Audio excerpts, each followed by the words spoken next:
राजा विक्रमदेव अपने राज्य के सबसे समृद्ध और बुद्धिमान सम्राटों में से एक थे। उनके महल में सोने चांदी के बर्तन, कीमती वस्त्र और अनगिनत सेवक थे। फिर भी वे हमेशा बेचैन रहते थे। न चैन की नींद आती, न मन को शांति मिलती। एक दिन राजा ने अपने राजगुरु से पूछा, गुरुदेव, मेरे पास सब कुछ है, फिर भी मैं खुश क्यों नहीं हूँ? सुख आखिर है क्या? राजगुरु मुस्कुराए और बोले, महाराज, इस प्रश्न का उत्तर शब्दों में नहीं मिल सकता। आपको ऐसे व्यक्ति से मिलना होगा जो सच में सुखी हो। तभी आप समझ पाएंगे असली सुख क्या है।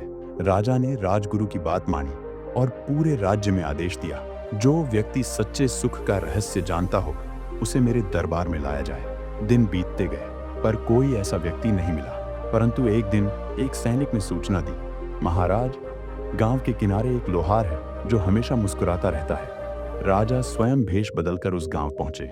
उन्होंने देखा, एक साधारण लोहार अपने घर के बाहर लोहे पर हथौड़ा चला रहा था।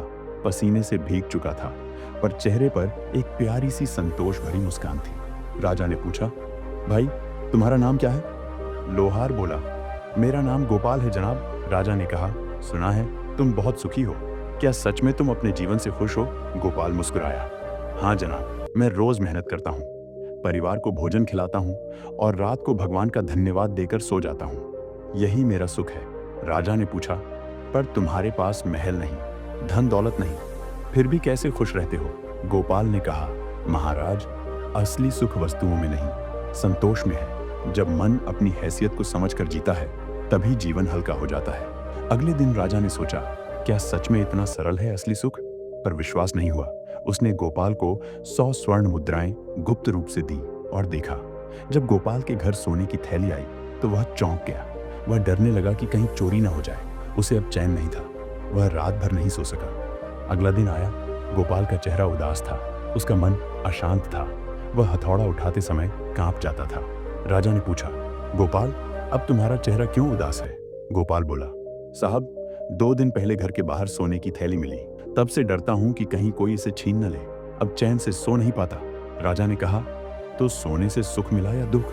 गोपाल ने कहा, धन तब सुख देता है जब वह कमाई का हो और जरूरत के हिसाब से हो। जब मन पर बोझ बने, तब सुख छिन जाता है। राजा ने अपना असली रूप दिखाते हुए कहा, गोपाल, तुमने मुझे असली सुख का अर्थ सिखाया।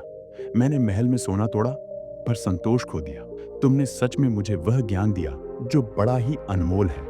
राजा ने कहा, सुख का असली सोना मन की शांति है, जिसे न कोई चुरा सकता है, न खरीद सकता है।